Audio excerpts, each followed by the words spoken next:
Buenos días al grupo de Iglesia Bautista Reformada de la Gracia, los que están escuchando por YouTube.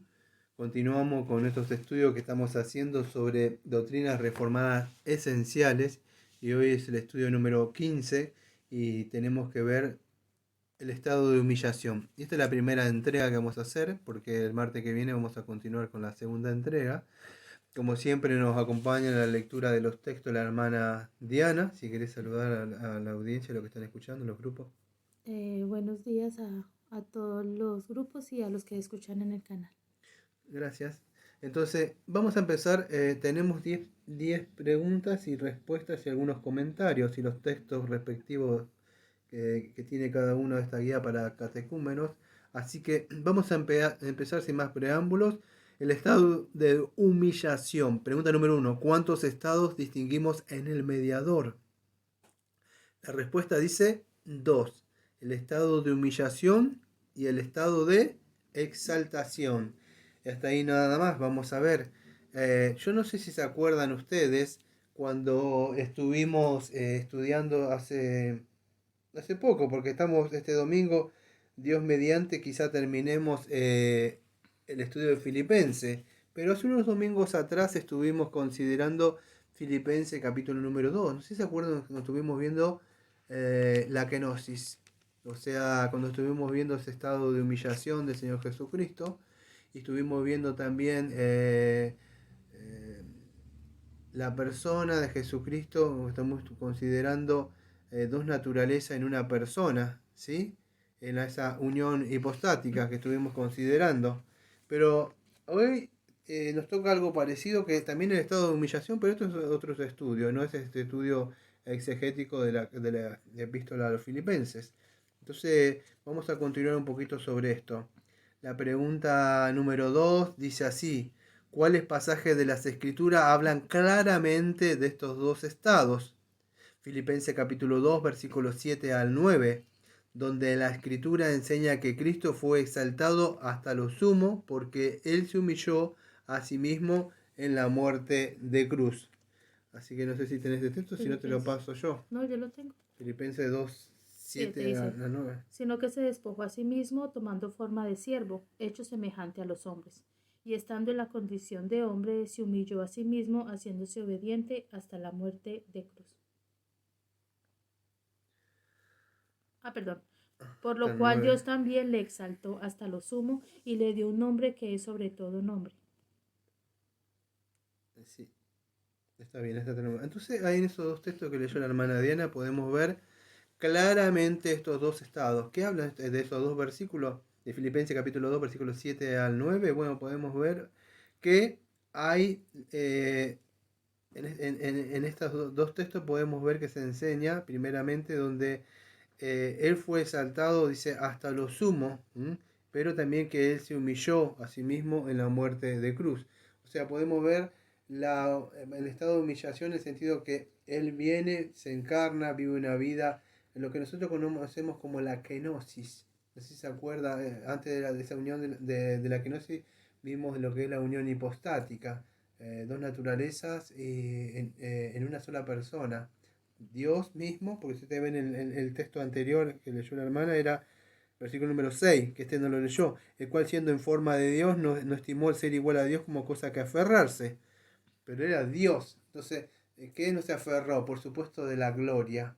No dejó de ser Dios, pero sí se despojó de esa gloria. O sea, él podía traumáticamente decir, eh, yo soy el Señor, y automáticamente todo terminaba. Pero él sabía que el enemigo, eh, él no podía hacer eso. Y eso es lo que vimos en Filipenses hace un tiempo atrás, donde, ¿qué podemos aprender? Bueno, una persona que tiene autoridad, o en el caso de un gobierno, o una iglesia, o un cabeza, tiene autoridad, pero él se despoja de eso y él se humilla a sí mismo. Eso es lo que aprendemos nosotros. Eso no se logra así nada más. Entonces él nos enseñó eso, que él podía haber aferrado de esa gloria así, del poder y el dominio que él tenía, pero no iba a lograr nada por medio de la fuerza. Entonces él iba a lograr esa victoria por medio de la obediencia a su padre que le mandaba. Entonces, él tenía el poder ese. Vemos la humillación, pero vemos esa obediencia al padre. Porque si él hacía eso, él iba a ser desobediente en el sentido porque venía a representarnos a nosotros, tanto en su vida activa como en su vida pasiva. Pero también vemos en estos dos textos que leyó la hermana, también vemos la exaltación. Porque no hay, vamos a decir, glorificación primero, si no hubo esta humillación. Entonces es importante que podamos entender esto. Entonces la escritura nos muestra, estos dos textos claramente nos muestra que él se humilló a sí mismo en la muerte de cruz, lo cual fue exaltado por el mismo Padre después, ¿no? Versículo, no, ay, perdón, punto número 3, que es el estado de humillación. La respuesta es la siguiente: es el estado en el cual Cristo se humilló a sí mismo en nuestra carne, incluso en la muerte, con el objetivo de merecer salvación para nosotros. Este no tiene acá textos bíblicos, pero ¿qué es este estado de humillación? La guía para catecúmenos nos dice lo siguiente, que es el estado en el cual Jesucristo se humilla a sí mismo. ¿En qué? En nuestra carne. Entonces eso es lo que hace. Él es nuestro cabeza federal, aquel que vamos a decir nuestro representante. Y él con el objetivo de que, ¿para qué lo hace todo esto? Bueno, el hombre a causa del pecado, fue el pecado, vamos a decir que, y el hombre fue el que transgrede la ley, entonces es nuestro cabeza federal, segundo Adán, y él es el Emmanuel que se encarna, y vamos a decir, aunque él se encarna, dice que en 2 Corintios capítulo 5, 21, él no cometió pecado, pero era necesario, por eso que el Padre dice, me preparaste un cuerpo. Era necesario que era un cuerpo representarnos a nosotros. Creo que dice Hebreo capítulo 2, versículo 14 al 15, si no me equivoco, algo así. Era para vencer, o sea, un segundito, porque esto no está en la guía para catecúmeno, pero me viene a la mente el versículo número, el capítulo número 2, versículos 14 y 15. Así que por cuanto los hijos participaron de carne y sangre, él también participó de lo mismo. ¿Para qué? Para destruir por medio de la muerte al que tenía el imperio de la muerte, esto es el diablo, y librar a todos los que por el temor de la muerte estaban durante toda la vida sujetos a servidumbre. La paga del pecado es la muerte. Era necesario que el hombre muriera, por eso que era necesario que si hubiera un cuerpo que muriera, y para esto se tenía que hacer expiación y propiciación por el pecado. Ahora, para hacer ese sacrificio se necesitaba un sacrificio puro y santo. Todo el cuerpo ha sido manchado por el pecado. Por supuesto, este cuerpo que fue preparado, era preparado un cuerpo santo. Amado, podría hablar muchísimo sobre esto, solo que no nos da el tiempo, pero atrás de todo esto vemos la obra majestuosa del Señor, viviendo, vamos a decir, una vida en representación de nosotros y en una vida que se humilla por nosotros. Y esto es por eso que merece toda la gloria al Señor. ¿Por qué? Porque el objetivo que él tenía era ganar, vamos a decir, no lo hizo por él, eso es lo importante, que no lo hizo para tener salvación él, y después que tiene salvación él, dice, gané la salvación, ahora abrí la puerta y ustedes pueden ser salvos por el camino. No, amado, ya es Dios mismo. Fue por amor, o sea, ¿por qué? Por el objetivo es que nosotros, era por nosotros, no por él. No tenía que lograr nada, no tenía que mostrarle nada a Satanás. Era de verdad ese pacto intratrinitario que el Padre le había prometido a un pueblo. Y así que es para nosotros que es la salvación. Pregunta 4. ¿Cuántos grados hay en el estado de humillación? 5. Escuchen. 1 es su humilde nacimiento, su sufrimiento, su muerte, su entierro, y escuchen lo que voy a decir ahora, y su descenso al infierno. La guía de catecúmenos, aunque habla sobre esto, yo voy a aclarar algo, porque no siempre estos estudios, que significa que son veraces, o que no se pueden refutar. Primero, su humilde nacimiento, por supuesto que sí. En la humillación, él vino y nació humildemente en un pesebre, ¿no? El sufrimiento que él tuvo. El sufrimiento empezó, amado, no como cargando la cruz, creo como a W. Pin, ya en su vida, nomás cuando empezó, ya empezó su sufrimiento, fue aborrecido incluso por los suyos, por sus familiares, por su muerte, su entierro. Pero esta parte, que creo que es cuestionable, amado, cuando dice y su descenso al infierno. ¿m? Algunos dicen de que Jesucristo descendió al infierno con el fin de que nosotros no fuéramos al infierno. Lo cierto, amados, que en ninguna traducción, por lo menos estuve chequeando, creo que una vez subí al canal la diferencia entre el Hades y el Seol. No, la palabra creo, déjenme un segundo, pues estuve anotándolo y buscándolo. Sí, el Hades y el Seol. Y lo que sucede, que yo lo noté ahora, no aparece, amados, como infierno eso. Y esto es mucho para hablar, no me da el tiempo de hablar. Yo voy a leer dos textos nomás. Salmo 16, versículo número 10, que hablando del Señor Jesucristo, dice así lo siguiente. ¿Lo tenés vos o lo leo No, yo? no, Ah, no. lo tengo yo. Sí. Entonces dice así, porque estás mirando ahí, parece Es que que vos. tengo anotado acá los que tengo que leer. Ah, no sabía. Entonces dice así, Salmo 16, versículo número 10, porque no dejarás mi alma en el Seol, ni permitirás que tu santo vea corrupción. Algunos piensan que está diciendo, bueno, porque no dejarás mi alma en el infierno. Dice la palabra Seol ahí. Lo que sucede es que en el hebreo aparece como Seol y creo que en el Nuevo Testamento aparece sino que creo que es como Seol o como Hades. Hades. Sí. Y para poder entender esto, amados, tenemos que, hay algo que se llama la Biblia se interpreta a sí misma. Y siguiendo una regla de hermenéutica, se llama, esto se llama la analogía de la fe. Cuando estudiamos de bibliología, aquellos que estudiaron o participaron de eso, es que la Biblia no la necesitamos torcer, buscar un texto, a ver qué dice, o a ver cómo vamos y donde la misma Biblia o en el Nuevo Testamento explica con mayor luz. Y esto lo podemos encontrar en Hechos capítulo 2 versículo número, lo creo que 27. 27 es. Sí, dice, porque no dejarás mi alma en el Hades, ni permitirás que tu santo vea corrupción. Ahí está, gracias. Eso lo dice en el primer sermón en Pedro, ¿no? Ujú. Y hablando de quién, hablando del Señor De Jesucristo, Cristo. no está hablando de David, aunque David lo dijo de una forma profética. Ajá. Entonces vemos que dice, no dejarás mi alma en el Hades. Y en el otro dice, en el Seol. Lo que sucede es que son dos palabras Son sinónimas. sinónimos. Es que una fue escrita en hebreo y en el La Nuevo otra en el Testamento, griego.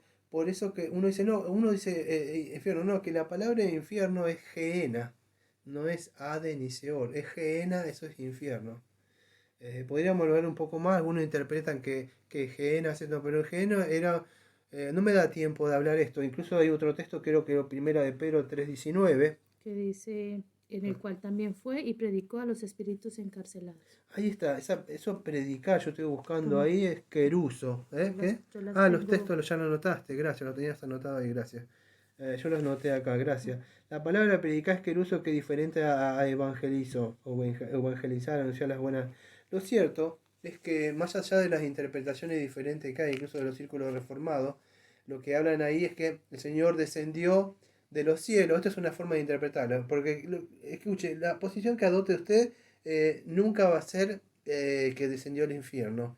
Algunos creen que eso de Pedro estaba hablando, si no me equivoco, estuvimos hablando de Pedro, es que él descendió de la forma en el sentido del cielo, con su espíritu, porque dijo que el espíritu hablaba por medio de anunciando, creo que por Noé, y le predicó a estos espíritus encarcelados en el sentido que están encarcelados en los cuerpos, o sea, porque están muertos en el delito y pecado. Otros creen que no es así. Otros creen que hablando creo que Lucas, que descendió pero a un lugar, escuche, esto es difícil de explicarlo, pero antes de la muerte, de la resurrección de Cristo, los muertos estaban en un lugar apartado, por eso se veían, el rico veía, pero había un abismo, que eso es antes de la ascensión de Cristo, porque en Efesios capítulo 4:9 dice que, Dice, y eso de que ah, subió, ¿qué es sino que también había descendido primero a las partes más bajas de la tierra? El que descendió es el mismo que también subió por encima de todos los cielos para llenarlo todo. y a ver si me lees el 10 o por ahí que dice que se llevó cautiva, por ahí o el 11. ¿Para aquí mismo? Sí, creo que está por ahí. Efesios 4, Efesios 4 dice, se llevó cautivo a la cautividad, ¿no dice Dios Dice, dona a la iglesia?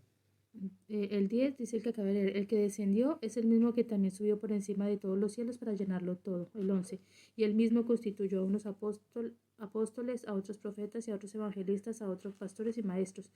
12, a fin de perfeccionar a los santos para la obra del ministerio, para la edificación del cuerpo de Cristo. ¿Sí?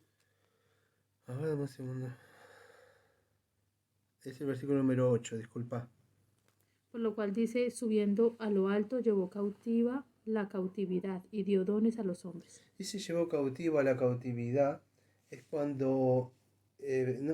pasa que no estábamos para hablar de esto, pero ya que vamos a decir, me metí en esto, como decían acá en Argentina, en camisa de 11 varas, voy a tener que salir.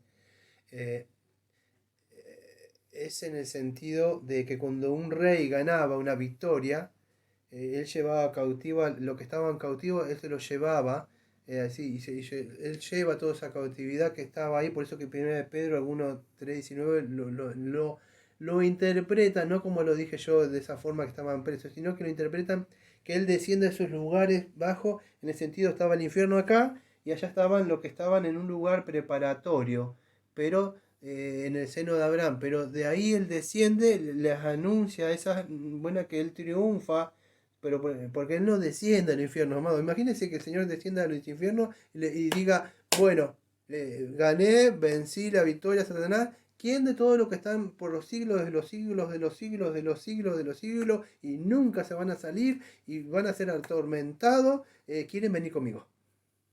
Todos. Y todos, no, mamá, entonces no está hablando de eso. No está diciendo eso. Una vez que usted desciende al infierno, descendió al infierno y no hay salida. Entonces, ¿qué puede estar diciendo? Bueno, algunos creen que, bueno, lo que está diciendo es que antes de la muerte y de la resurrección de Cristo había un lugar que estaba ahí, que querían los judíos, que estaban unas personas ahí, y otro que era el lugar de que descendían los muertos. ¿Sí? ¿Ve dónde descendió Samuel, algo ahí abajo? Ahí, bueno, un lugar que estaban ahí los muertos. ¿Se acuerda que dice que Saúl fue por la bruja a buscar ahí abajo? No es que estaba en el cielo, ¿dónde estaba Saúl? Abajo, Abajo, sí. porque todavía Cristo no había venido. Ajá. Después, ahora, si ustedes ven, ascendemos al cielo. Por eso que es importante, cuando usted lee los evangelios, entender desde la vida y obra de Jesucristo el evangelio, incluso hechos, no puede decir hechos hacia esto porque es cuando la iglesia después, y de ahí en adelante cambian las cosas. En la ascensión de él se lleva cautivo la cautividad y van al cielo, ahí lleva, y él entra, y entran todos victoriosos, y de ahí van a volver. Porque dice cuando desciende van a volver los santos, no dice que van a salir del sepulcro y todos los santos. Sí van a salir los cuerpos, pero los espíritus están allá. Espero que no sea muy complicado lo que estoy hablando, pero lo cierto, amado, es que Jesucristo no descendió al infierno. Entonces es importante. ¿Querés leer algo? Ah, no, pues señalar. En su descenso entonces no fue al infierno. Vamos a seguir avanzando un poco sobre esto. Dicho esto, pregunta número 5. ¿Cómo el nacimiento de Cristo fue parte de su humillación? La respuesta es la siguiente. Esto es Isaías 53, versículos 2 y 3. Mientras repito la pregunta. ¿Cómo el nacimiento de Cristo fue parte de su humillación?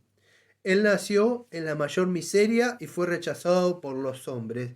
¿Me podés leer, por favor, Isaías 53, versículos 2 y 3? Subirá cual renuevo delante de él, y como raíz de tierra seca, no hay parecer en él ni hermosura.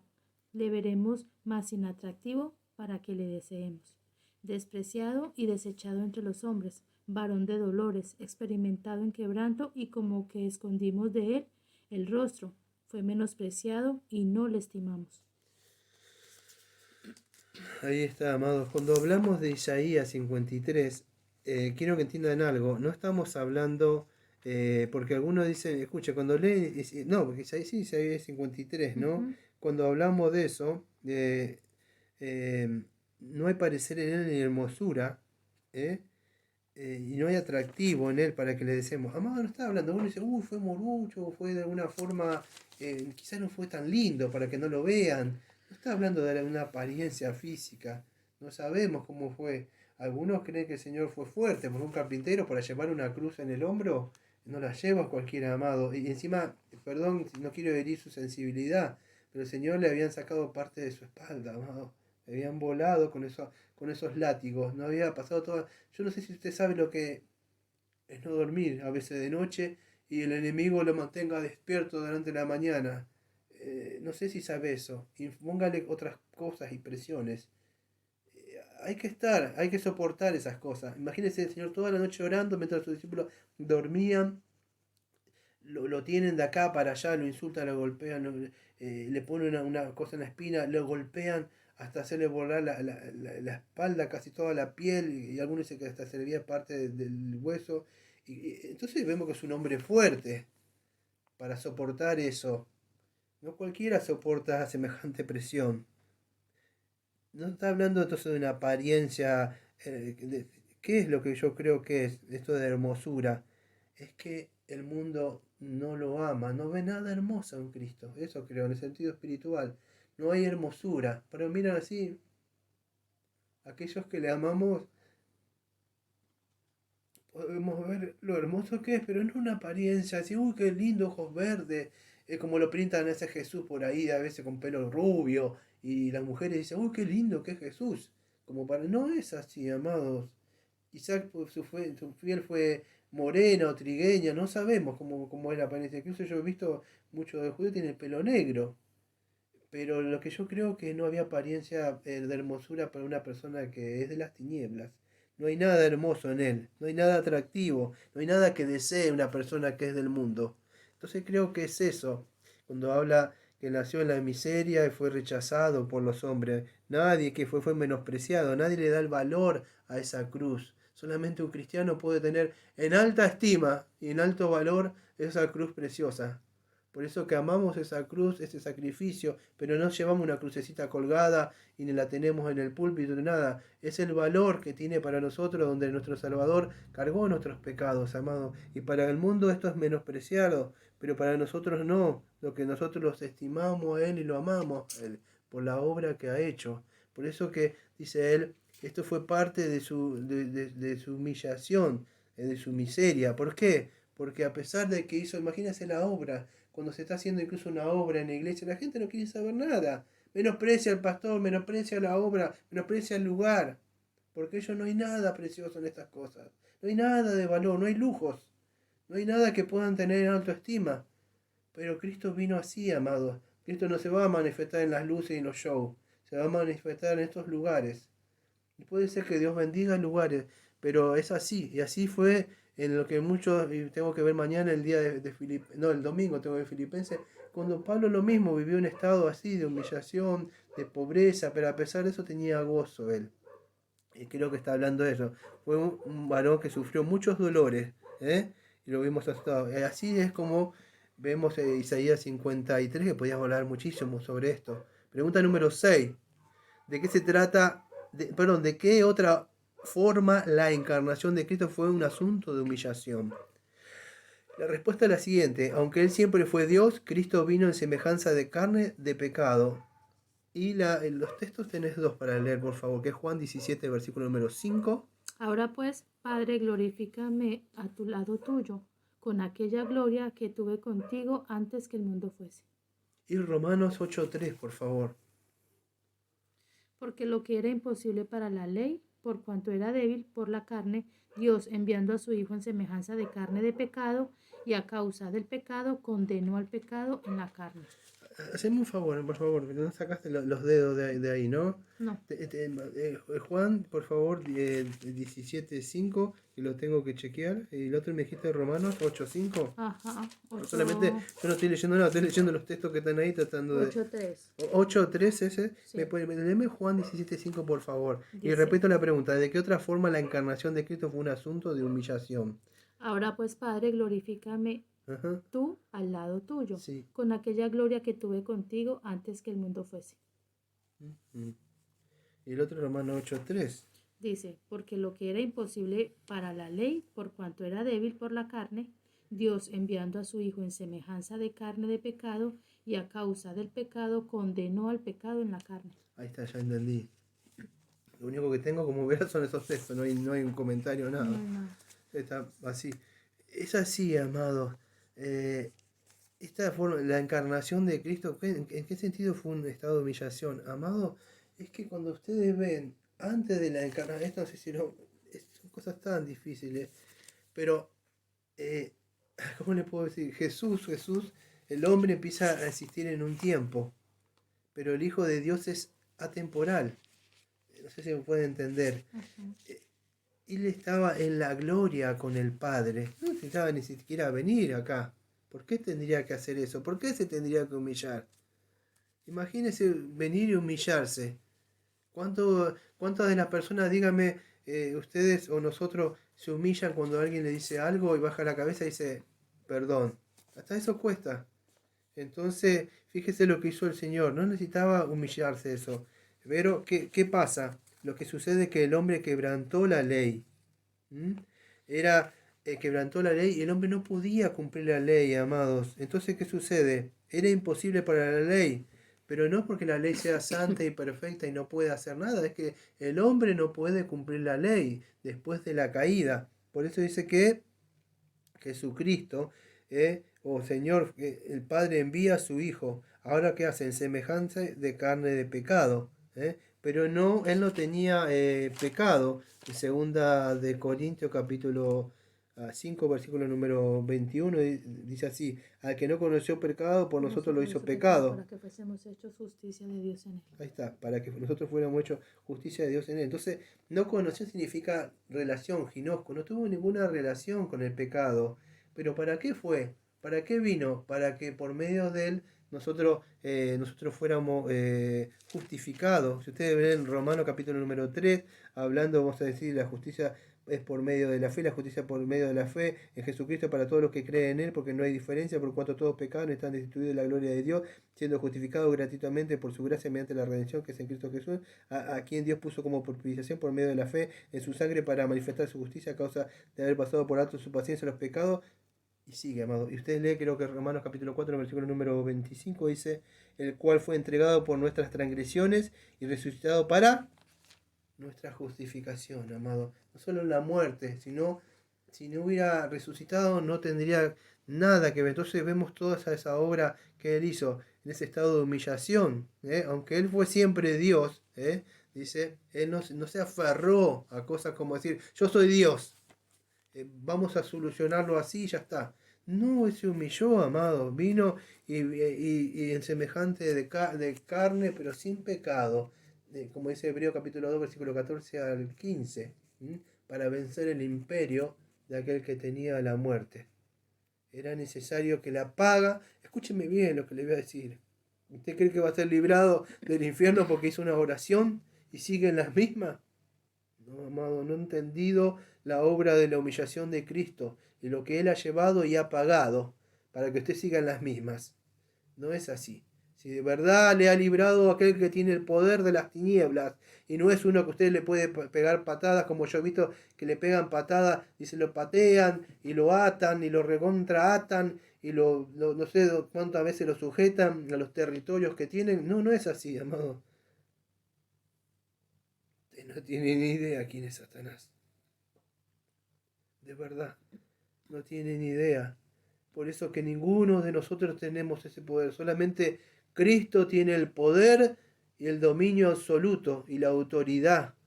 Nosotros solamente mientras caminamos bajo el reino de Él y nos sujetamos al Señor Jesucristo, es que somos librados del poder de las tinieblas. Aunque Él nos libró, Él todavía, si nosotros nos salimos más allá de ahí, desde el poder del reino de Él, es donde Él puede atraparnos. Si no, Él está atado, no llega ahí. Por eso que muchos se burlan del enemigo porque no entienden de verdad quién es. No entienden lo que es Él. Pero el Señor Jesucristo fue el único que los venció. Y los venció de verdad porque la paga del pecado es la muerte. Y alguien tenía que morir por nosotros. Ese es el sustituto. Y hoy estamos hablando de la primera entrega, amado, de este sustituto, de ese estado de humillación que tuvo que hacerlo. Muchos lo ven, muestran y dicen, en tu corazón ya está. Y no ven nada de esto, amados, de lo que a Él le costó. ¿eh? Entonces es importante, ni usted ni yo podemos cumplir la obediencia. Dice, no, Dios va a ver mi corazón. No, la ley no se puede cumplir. Nos muestra, es imposible. ¿Por qué? Porque es imposible cumplir la ley. ¿Por qué? El punto número el Romano 8:13, porque lo que era imposible para la ley, por cuanto era débil por la carne. ¿Por qué? Porque nuestra carne es débil. Por eso él tuvo una carne, pero sin pecado, amados. Entonces es importante que pueda tener en cuenta este estado de humillación que ya lo vimos varias veces. Eh, Pregunta número 7. ¿El Hijo de Dios sufrió? La respuesta, la persona del Hijo de Dios sufrió en su naturaleza humana, en cuerpo y alma. Y tiene, si me puedes leer, 1 de Pedro capítulo 2, versículo 24. Dice, quien llevó él mismo nuestros pecados en su cuerpo sobre el madero, para que nosotros, estando muertos a los pecados, vivamos a la justicia, y por cuya herida fuisteis sanados. Y si me podés leer, por favor, el otro es Mateo 26, versículo 37 y 38. Y tomando a Pedro y a los dos hijos de Zebedeo, comenzó a entristecerse y a angustiarse en gran manera. Entonces Jesús le dijo, mi alma está muy triste hasta la muerte, quedaos aquí y velad conmigo. Entonces, voy a hablar un poco de 1 de Pedro 2:24, un poquito sobre eso. Dice, quien llevó el mismo nuestros pecados en su cuerpo sobre el madero, para que nosotros, estando muertos a los pecados, vivamos a la justicia, por cuya herida fuiste sanado. Amados, es un texto muy manoseado y mal interpretado por, vamos a decir, por aquellos que creen en la sanidad y esas cosas. Lo que está hablando es que él mismo llevó nuestros pecados en su cuerpo, o sea que en la cruz. ¿Por qué? ¿Qué dice Gálatas capítulo 3 versículo número Gálatas 3 versículo número 10?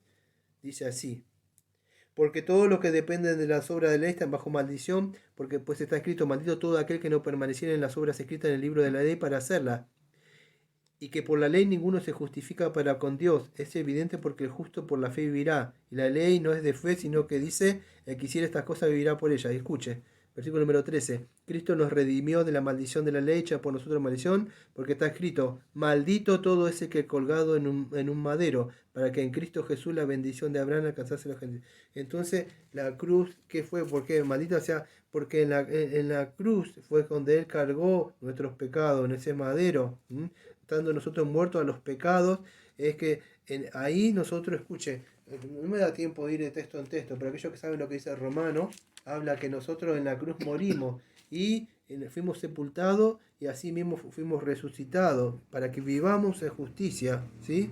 Por esa herida, que es lo mismo que está hablando Isaías 53, amado. Entonces, respondiendo a la pregunta, la persona del Hijo de Dios sufrió en su naturaleza humana, en cuerpo y alma. Si él fue, fíjese que sufrió en su cuerpo, mira, en su alma, fíjese que también en su alma también, porque dice, Padre, ¿por qué me has abandonado, amado? Usted no puede entender el dolor, vamos a decir, que ese desprendimiento, porque ellos eran uno en sí mismo, y él siente, a causa del pecado se separa. Eso es lo que hace el pecado, amado. El pecado lo que hace es una separación entre. Y eso es lo que él sintió. Entonces sí, él sufrió en su naturaleza humana, en su cuerpo y en su alma. Pregunta número 8. ¿Por qué era necesario el sufrimiento de Cristo? La respuesta es la siguiente. Él tenía que satisfacer la justicia de Dios y redimir nuestros pecados. Si me puedes leer Romano capítulo 8, versículo... No, perdón, Romano 5. capítulo 5, versículo 8 al 11. Mas Dios muestra su amor para con nosotros en que, siendo aún pecadores, Cristo murió por nosotros. Pues mucho más, estando ya justificados en su sangre, por él seremos salvos de la ira. Porque si siendo enemigos fuimos reconciliados con Dios por la muerte de su Hijo, mucho más, estando reconciliados, seremos salvos por su vida. Y no solo esto, sino que también nos gloriamos en Dios por el Señor nuestro Jesucristo, por quien hemos recibido ahora la reconciliación. Texto largo, ¿no? Pero, entonces, ¿por qué era necesario el sufrimiento de Cristo? Estamos hablando de este estado de humillación. Amados, porque, escuche bien lo que le voy a decir. ¿Vos te acordás más o menos un poquito de memoria lo que dice Salmo 7:11? Porque Dios es un Dios justo y el Señor está irado contra el impío todos los días. Está irado todos los días, amados. Esto es lo que no se habla mucho, de la justicia de Dios. Dios demanda justicia desde el huerto de Edén, por haber violado, vamos a decir, su mandamiento y su santidad. Entonces esa ira necesita ser satisfecha, esa justicia podríamos decir. ¿Eh? ¿Por qué? Porque la paga del pecado es la muerte. Y Él es un Dios justo. Y si no hiciera esto, amado, Él dejaría de ser justo. ¿Cómo soluciona esto? Bueno, ustedes lo vemos en la muerte del Señor Jesucristo. Ahí vemos su amor para con nosotros. Por eso cuando escucha diga, Jesús te ama mucho. Y si usted es un cristiano y quiere, se encuentra con esta gente que anda con ese Jesús te ama mucho, yo le diría, escuche, no lo utilice lo que le enseño para pelear con ellos. Tenga en su mente tratar de verdad llevarlo al verdadero evangelio. Digo, ¿y cómo me ama mucho? Pero haga esa pregunta, ¿cómo es que me ama mucho? Y quizá ellos tengan esa respuesta adentro, porque la deben saber, pero nunca tiene ese disco rayado los que venden. Es como que nos ama. Y ahí está como nos ama, amado, que se entregó. ¿Pero por qué? Porque soy un vil pecador, de verdad. Por eso, porque merezco ir al infierno. Yo no puedo cumplir la ley. Y por ese amor es que Él se entrega y vive una vida por nosotros sin pecado. Y no solo eso, que muere en mi lugar. Entonces yo tengo que ver la obra de Él, la persona de Él, para poder entender de verdad la necesidad de un Salvador. Y es por eso que Romanos nos muestra en ese versículo que leyó la hermana Diana, que dice, aún siendo pecadores,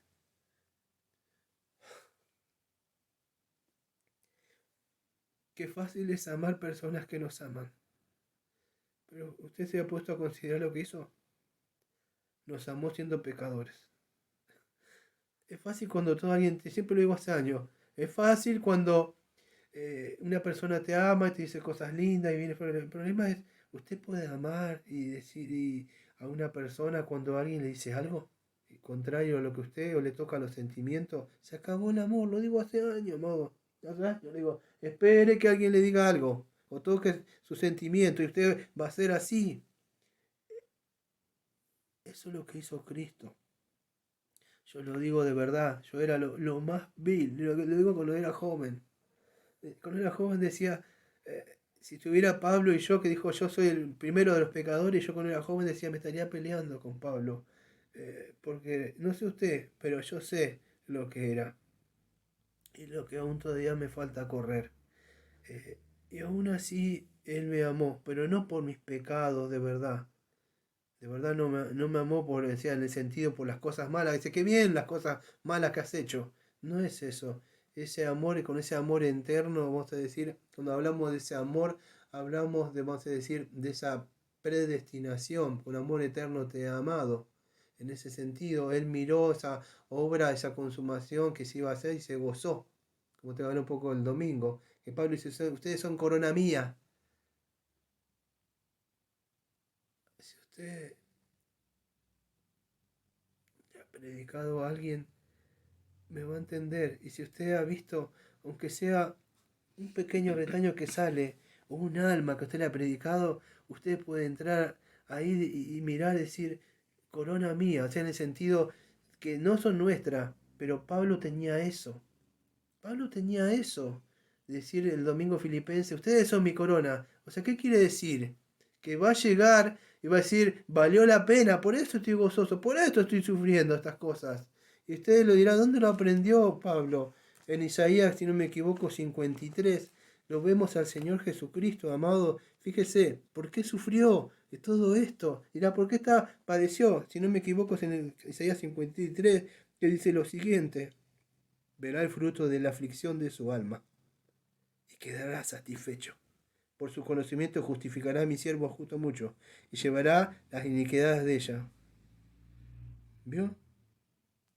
Él fue sujeto a padecimiento, puesto su vida en expiación por el pecado. Verá el linaje y vivirá por largos días, y la voluntad del Señor será su mano prosperada. ¿Y qué dice? Verá el fruto de la aflicción de su alma y quedará satisfecho, amado, contento de que esa expiación se llevó a cabo. Cristo, tanto Cristo, el Padre también quedó satisfecho, dijo, olor fragante, como se hacía esa expiación, y él decía que daba, aunque eso cubría momentáneamente, no quitaba, solamente Cristo quitó el pecado, la paga del pecado. Por eso que dice que, ¿por qué tenía que sufrir? ¿Eh? Porque tenía que satisfacer la justicia de Dios. Nunca se olvide, la justicia de Dios al predicar. ¿Sí? ¿Y por qué? Para redimir nuestros pecados. No me daría el tiempo de hablar de cada cosa. Redimir es comprar. No me acuerdo la palabra en el griego acá, pero significa liberar de la esclavitud. ¿Sí? Eso es. Cristo nos libera del yugo de Satanás, de la esclavitud, al conocer la verdad. Quizá esto le está resultando largo a usted, pero esto fue, más largo fue el plan de salvación desde la eternidad, amados, llevar a cabo y aún se sigue llevando a cabo. Por eso que el alma no se gana con aceptar a Jesús. Hay que predicarle, hay que hablarle, y esto lleva un tiempo. Entonces es importante que podamos entender vez tras vez, y por eso una vez aprendí la retención es la madre de la repetición. Cristo necesitaba sufrir para satisfacer la justicia de Dios y de esa forma redimirnos, comprarnos a nosotros y liberarnos. Pregunta número 9. ¿Cómo sufrió Cristo? Él sufrió en las manos de hombres impíos, pero más particularmente él cargó la ira de Dios. Y hay tres textos acá, que es Mateo 20, versículo 28. Como el Hijo del Hombre no vino para ser servido, sino para servir y para dar su vida en rescate por muchos. Ahí está el rescate. Y Romanos capítulo 5, versículo 6. Porque Cristo, cuando aún éramos débiles a su tiempo, murió por los impíos. Ahí está. Y Isaías 53, versículo 4 y 5. Ciertamente llevó él nuestras enfermedades y sufrió nuestros dolores, y nosotros le tuvimos por azotado, por herido de Dios y abatido. Mas él herido fue por nuestras rebeliones, molido por nuestros pecados, el castigo de nuestra paz fue sobre él, y por sus llagas fuimos nosotros curados.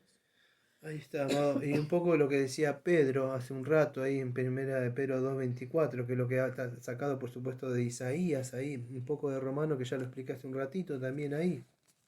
Entonces, ¿por qué?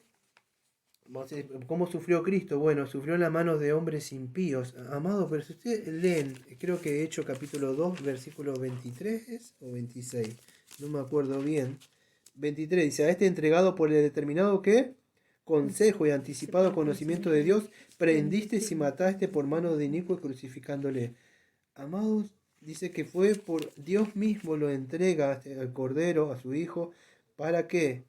Para que lo prendan y las personas nos maten por mano de inicuos crucificándole. Pero dice que Dios lo levantó de los dolores de la muerte porque era lo que fuera imposible, fuera retenido por ella, amado. Entonces era necesario esto, vamos a decir, que Él cargó la ira de Dios sobre Él, que vino, que hizo expiación, por propiciación y expiación por nuestros pecados. No se olvide esto, amado. Cuando escuches, verdad que Jesús, cuando dice Dios te ama mucho, y leen qué texto, cuando es Juan capítulo 3, versículo número 16. Por tal manera amó Dios al mundo que ha dado su Hijo unigénito para que todo aquel que en él cree no se pierda, más tenga vida eterna. Pero no se olvide de esto. El versículo número 18. El que en él cree no es condenado, pero el que no cree ya ha sido condenado, porque no ha creído en el nombre del unigénito Hijo de Dios. Y el versículo número 36. El que cree en el Hijo tiene vida eterna, pero el que rehúsa creer en el Hijo no verá la vida, sino que la ira de Dios está sobre él, amado. Dice que la condenación y la ira de Dios ya están sobre usted. Lo que le traemos ahora es buenas nuevas. ¿Qué es las buenas nuevas? Que Cristo murió en nuestro lugar, vivió una vida santa, pero también Él murió y resucitó para todo aquel que crea en Él, como dice el texto acá, dice, yo soy la resurrección y la vida, el que cree en mí, aunque esté muerto, y todo aquel que vive y cree en mí no morirá eternamente. Es así, pero creer, amados, no significa crees en el nombre de Jesús. Es como yo le diga, ¿crees en el nombre de Juancito? Ah, sí creo en el nombre de Juancito. Yo lo conozco, Juancito. Así lo vi pasar y leí un poco de Juancito. ¿Crees en el nombre de Don Quijote? Sí, creo. ¿Crees en el nombre de...? No es creer en un nombre, amados. Cuando hablamos de creer en el nombre no me da el tiempo de hablar esto, pero el nombre significa toda la persona y atributo. Eso es nombre. Cuando usted dice, viene Daniel, o viene tal persona, el nombre representa todo lo que es, la persona y atributos por eso cuando decimos el nombre, es todo lo que es. No simplemente crees en Jesús, sí creo en Jesús, lo escuché. Creo que le vi la película de Mel ahí en la cruz, que sí, era el que le pegaron, ¿no? Sí, sí. No es así, amado, tiene que creer en verdad quién es la obra que llevó él a cabo. Tiene que entender que usted es vil y pecador y merece una paga. Entonces la ira de Dios cayó sobre él, ¿sabe por qué? Porque debe entender que esa ira nos correspondía a nosotros. Entonces cuando usted entiende eso de lo que fue librado, usted no va a parar. No importa si los nuevos se fueron corriendo por allá. Usted vuelve corriendo y se abraza al Señor. Se abraza siendo agradecido. Su vida no sigue igual, amados. No sigue igual. No importa si los otros siguieron por atrás, ahí. Recibieron algún beneficio del Señor, algún conocimiento. Usted se queda con Él. Se queda con Él. No hay otra cosa en el mundo que usted se pueda aferrar, amado. Por eso que debe entender este estado de humillación de Él, de sufrimiento de Él. Eso es amor. Sufrir. Es fácil amar cuando todo es rosa. Es sufrir. Por eso es lo que hizo Cristo. Eso es sufrir. Eso es amar. El amor es sufrido. Y cuando hablamos eso no hablamos de amor, hablamos de Cristo, el amor sufrido. Él sufrió por nosotros. ¿Entiende, amados? No que Jesús te ama, en el sentido como lo presentan ellos. Y vamos a cerrar con la pregunta número 10. ¿Por quién murió Cristo? Esta es una pregunta tan problemática dentro de los círculos evangélicos o las iglesias. Y la respuesta es, Él sufrió por los electos, dado a Él por el Padre. Y nos da varios textos, que es Juan capítulo 6, versículo 39. Y esta es la voluntad del Padre, el que me envió, que de todo lo que me diere no pierda yo nada, sino que lo resucite en el día postrero. Y Juan capítulo 10, versículo 15. Así como el Padre me conoce, y yo conozco al Padre, y pongo mi vida por las ovejas. Sí. Y Mateo 1, versículo 21, por favor. Y dará a luz un hijo, y llamará su nombre Jesús, porque él salvará a su pueblo de sus pecados.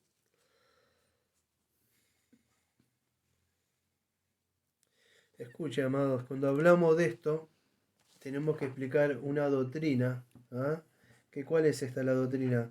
La doctrina de la elección, amados. Él no murió por todo el mundo. Jesucristo murió por todos. La salvación está en la mesa, servida.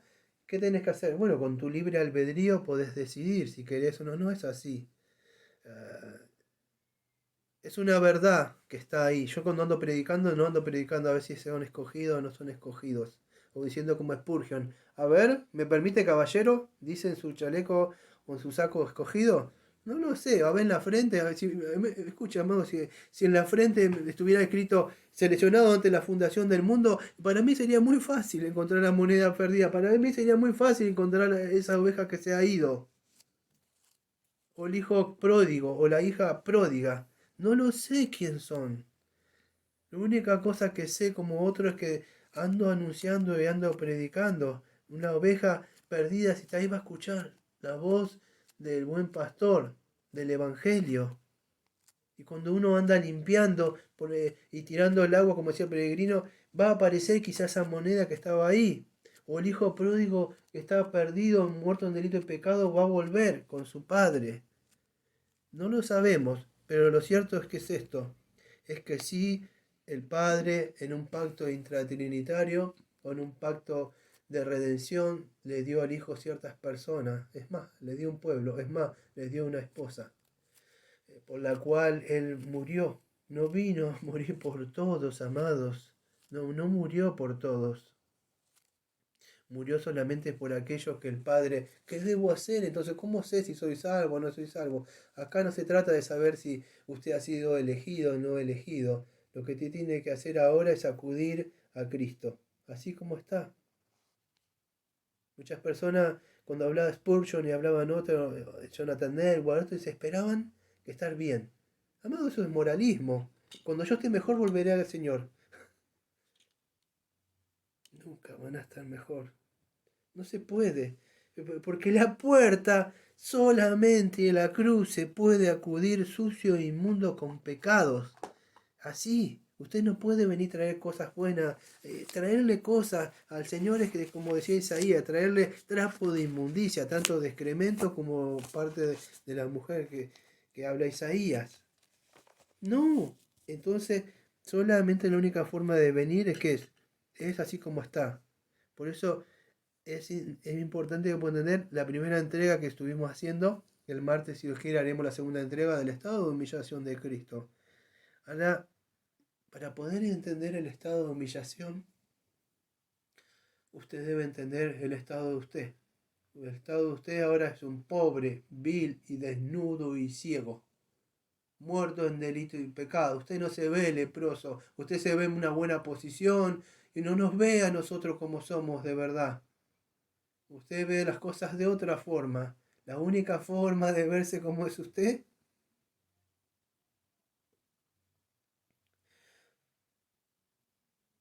y ver a Dios es por medio de Cristo.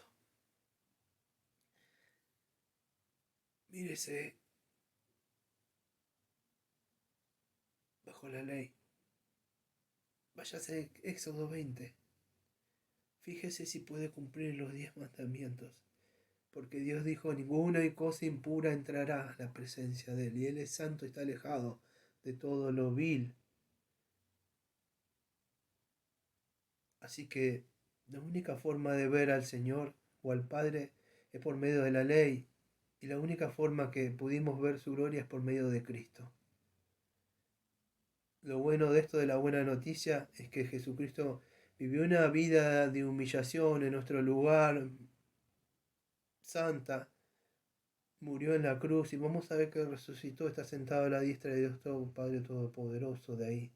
¿Vendrá algún día? La pregunta es que usted va a tener que pagar la paga de sus pecados. Hoy está a tiempo, hoy es un tiempo de gracia. Hoy puede ser librado de esa ira venidera que cayó en la cruz. Hoy puede ser librado. El día que el Señor le llame va a ser tarde. No va a ser, ahora sí creo. Ahora sí me arrepiento. Ahora sí lo que escuché de ese hombre molesto es verdad. No va a haber más, amado. Como le decía cuando era joven. Decía, no va a haber más changüí, decía cuando era joven. No hay changüí, decía, no hay segunda oportunidad. Venía de una palabra que yo había escuchado, decía chance. No hay más chance, no hay oportunidad. No hay ya más. Se cerró la puerta del infierno y usted quedó atrapado. Hoy es el tiempo de gracia, hoy es el tiempo, hoy es el día de salvación, amados. Así que la invitación está abierta como siempre para que acuda al Señor Jesucristo, pidiendo perdón por sus pecados y arrepintiéndose. Clame y humíllese. Dice que un corazón, Salmo 51, versículo 17, un corazón constrito y humillado, Él no despreciará. Pídale, diga clame, diga Padre o diga Dios, mejor porque no es Padre, pero Señor o Dios, he pecado contra usted, solamente contra usted. Sálveme. Así que esto es lo que hemos considerado en esta primera entrega y nos volveremos a ver mediante el martes que viene. Creo que si no me equivoco sigue otra entrega sobre el estado de humillación. Creo que la última entrega sobre esto. Esto lo veremos Dios mediante el martes que viene. Que tengan un bonito día y gracias a la hermana Diana por la lectura de los textos. Gracias, pastor, por el estudio. Bueno, gloria a Dios.